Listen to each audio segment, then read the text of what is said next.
শীতের সকালে প্রতিদিন আসলে রুটি পরোটা করতে একদমই ইচ্ছে করে না। তো মাঝে, মাঝে এই নাস্তাটা আমি তৈরি করে নিই। যেদিন ঘুম থেকে উঠতে দেরি হয় তখনই চটজলদি নাস্তাটা তৈরি করে নিই। যাই হোক এখানে ১ম এ একটা ক্যাপসিকাম কুচি করে নিলাম, পেঁয়াজ কুচি, কাঁচামরিচ কুচি করে নিলাম। তারপর ২ টো ডিম দিয়ে দিব।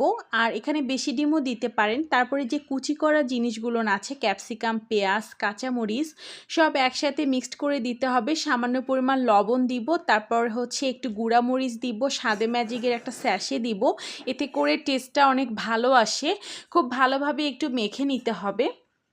তারপর এখানে আমি একটু প্যানের মধ্যে দিয়ে দিলাম তেল, আর এখানে বাটারটা ইউজ করতে পারলে সবথেকে ভালো হতো। তো বাটারটা বাসায় ছিল না।